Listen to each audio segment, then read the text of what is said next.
नई वीडियो के साथ। तो इस वीडियो के अंदर अपन बात करने वाले हैं कि ऐसे कैपिटल के बारे में जिसको अपने को ग्रो करना है। छोटा कैपिटल है उसको अपने को बड़ा बनाना है, उसका रिस्क मैनेजमेंट कैसे होगा, कौन से डीमेट में ट्रेड करना है, कैसे ट्रेड करना है, कौन कौन से रूल्स फॉलो करने के, तभी वो कैपिटल बड़ा हो पाएगा। ये सब इस वीडियो के अंदर अपन समझेंगे। एक मैंने शॉर्ट्स डाला था, उसके ऊपर लोगों के बहुत कमेंट आए कि भाई प्लीज़ इस चीज़ को समझाओ। तो अपन चलो इसको शुरू करते, अच्छे से समझाने की कोशिश करूँगा। आपका बहुत सारा काम कम कर दिया है मैंने।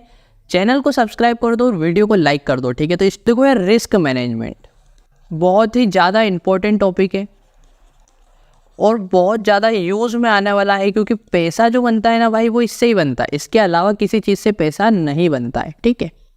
सबसे पहला रूल जो कि अपने को समझना है वो है कि अपना जो कैपिटल है उसका अपन 4% रिस्क लेंगे, उसके अगेंस्ट में 8% का टारगेट सोचेंगे, ठीक है। अब बहुत सारे लोग बोलते हैं कि भाई अपने कैपिटल का 1% ही लेना चाहिए, 1% से ज़्यादा रिस्क नहीं लेना चाहिए। मैं आपको सिंपल सी बात बता रहा हूँ कि अपना कैपिटल छोटा है, अलग अलग कैपिटल का अलग अलग रिस्क मैनेजमेंट होता है। 1 लाख रुपए का कैपिटल है तो आप 1% का रिस्क 1000 होता है। 10,000 का कैपिटल है, उस पर 1% का रिस्क लेंगे ना भाई, 100 रुपीज़ होता है। अब क्या तो आप इसके अंदर स्टॉक्स कर लोगे, क्या आप फ्यूचर ऑप्शन कर लोगे, ठीक है। तो इस चीज़ को समझो कि अपने को छोटे कैपिटल को बड़ा बनाना है ना, तभी थोड़ा रिस्क भी ज़्यादा लेना पड़ेगा, जब ये बड़ा बनेगा, ठीक है। तो आप इस चीज़ को समझ जाओ कि अपना 10,000 का कैपिटल है ना, तो अपन 400 का रिस्क लेंगे, इसके अगेंस्ट में 800 रुपीज़ का टारगेट देखेंगे, ठीक है। तो पहला रूल समझ में आ गया। पहला क्या रूल होगा? पहला ये रूल होगा, 4% रिस्क लेंगे, 8% का रिटर्न देखेंगे। चलो ठीक है, अब चलते हैं अपन सेकेंड रूल पे। सेकेंड रूल पे चलने से पहले मैं आपको ये बता दूं कि मैं पर्सनली धन का डीमेट यूज़ करता हूँ। देखो, पहले ही बता दूं, कोई पेड प्रमोशन नहीं है, मैं पर्सनली जो यूज़ करता हूँ वही बता रहा हूँ, क्योंकि इसके अंदर ग्लिच नहीं आते। बाकी और कोई कारण नहीं है भाई। मैं तो देखो, सिंपल सी बात है कि मैं कोई से भी यूज़ कर लूँ, मुझे कोई दिक्कत नहीं है, लेकिन मेरे को ग्लिच से प्रॉब्लम होती हुई एक बार मेरा लॉस हो चुका है, इसलिए मैं धन यूज़ करता हूँ। मेरे को आज तक कोई ग्लिच नहीं आया, इसलिए धन यूज़ करता हूँ। आपको भी मैं सजेस्ट कर रहा हूँ, ओपन करना हो अकाउंट तो लिंक डिस्क्रिप्शन में, ओपन कर लेना, आपकी इच्छा। अब अपन आ चुके हैं रूल नंबर 2 के ऊपर कि रूल नंबर 2 क्या है भाई। देखो, सिंपल सी बात है, जब तक आपको यही नहीं पता होगा कि मेरा जो रिस्क है वो 4% का है, तो मैं पोजीशन मतलब मैं क्वांटिटी कितनी लूँ कि वो रिस्क टू रिवॉर्ड मेरा जो है वो मैच हो जाए, ठीक है। तो इसी चीज़ को मैं समझाता हूँ, समझना। एक स्टॉक है XYZ नाम का, जिसकी प्राइस चल रही है अभी 1000 रुपीज़, ठीक है।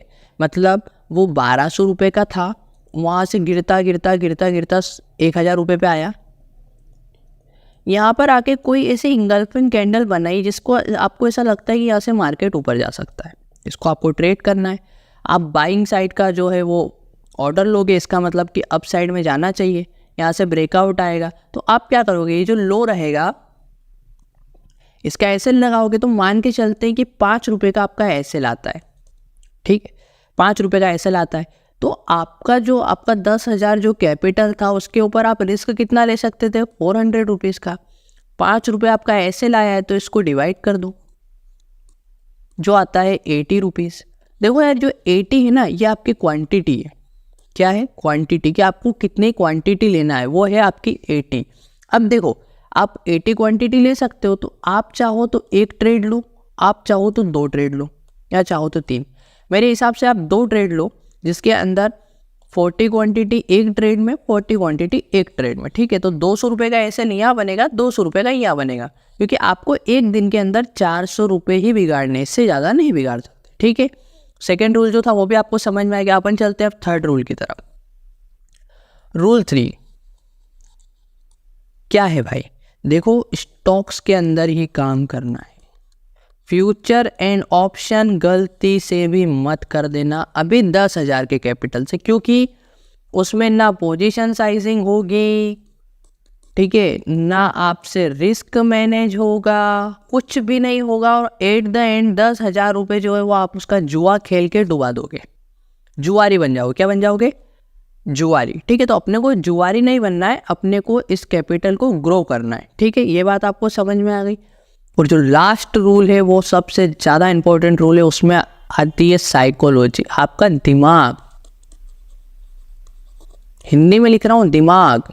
दिमाग का मतलब है कि आपको घबराना नहीं है, पैनिक नहीं होना है। आपको ये समझना है कि मुझे एक दिन का 400 ही देना है, इसके अगेंस्ट में 800 लेना है। ठीक है, तो एसएल हिट होंगे, बिल्कुल होंगे। टारगेट भी आएंगे, बिल्कुल आएंगे। लेकिन आपको ये चीज़ समझना है कि आपके एसएल हिट हो रहे हैं तो भी नहीं डरना है, टारगेट आ रहे हैं तो भी बहुत ज़्यादा खुश नहीं होना है। 10,000 रुपीज़ को अपने को ग्रो करना है। एट द एंड आपका पैसा ग्रो हो जाएगा जो डिसिप्लिन से काम करोगे। रूल समझ में आए, पहले से बता देता हूँ। सबसे पहला रूल, 4% रिस्क, 8% का target. Second rule, position sizing. ठीक है, थर्ड रूल क्या था? फ्यूचर एंड ऑप्शन नहीं करना है, स्टॉक्स में काम करना है। ठीक है, और आखिरी जो है वो साइकोलॉजी, अपने को डरना नहीं है, दिमाग से काम लेना है। ठीक है, ये बात आपको समझ में आ चुकी है। तो देखो, शांति से ट्रेड करो, अच्छे से काम करो। शेयर मार्केट जो है वो बहुत बड़ा पैसे का कुआं जरूर है, लेकिन आपका पैसा डुबा भी सकता है। इसलिए समझने पे ध्यान दो, नॉलेज लेने पे ध्यान दो। वीडियो पसंद आई हो तो लाइक करो और चैनल को सब्सक्राइब करो यार।